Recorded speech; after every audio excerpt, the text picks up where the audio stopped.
Hello, ladies and gents, boys and girls, people of all ages, sexualities, and identities, and welcome back to another Doctor Who review.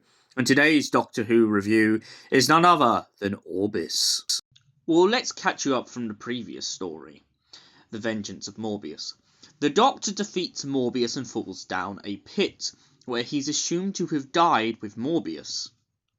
Lucie Miller was taken back to her original life in hopes to get on with things. However, she finds herself in a situation where she's dragged back into the Doctor's life after the headhunter comes looking for her and basically dumps her on the Doctor. The pair of them go in the Tardis and headhunter begins to waffle on about some temporal anomaly stuff that is going wrong with the Tardis. Lucie, believing it because of so many things going wrong with the Tardis, decides to accept this, but what she gets annoyed with is when the Doctor doesn't quite remember who she is. Lucie lands on the planet Orbis in a pair of tights. Her tights are then nicked by a talking jellyfish who gives them to the Doctor. The Doctor has been living on Orbis ever since he fought Morbius. He woke up in the ocean of Morbius after the stellar manipulator went wrong. Ever since then, the Doctor has been playing around with the stellar manipulator and a lot of technology in order to help the local inhabitants. He has taught them to mourn their dead rather than eat them, and most importantly, he has saved them from a species of crustacean that seem to be like clams.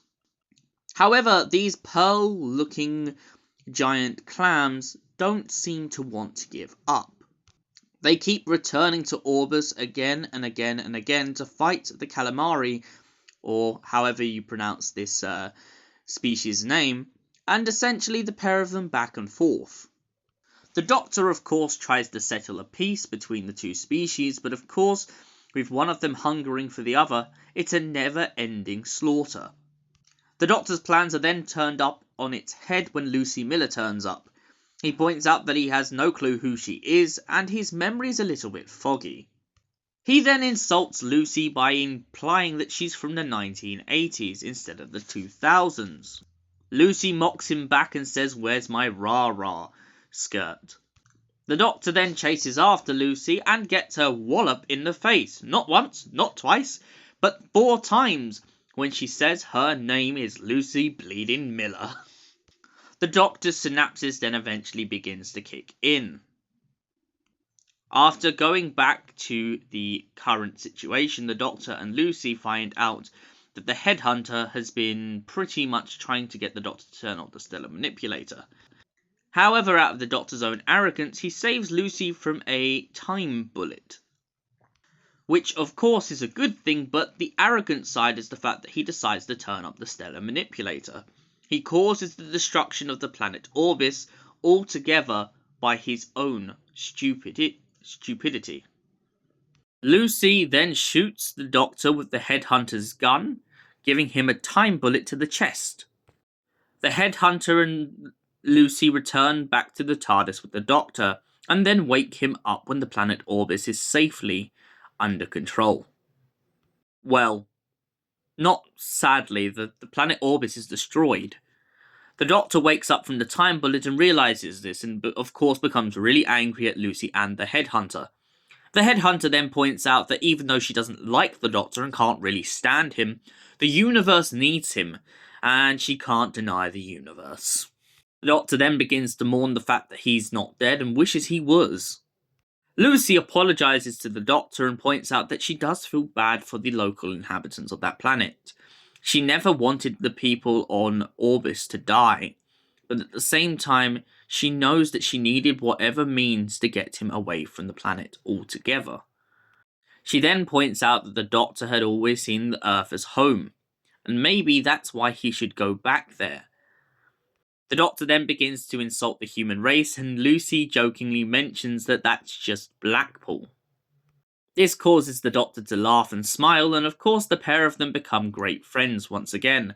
The Doctor, knowing he can never return to the planet that was peaceful and nice to him, finds himself in a situation in which he must go back to his old life. The pair set off for another adventure through time and space.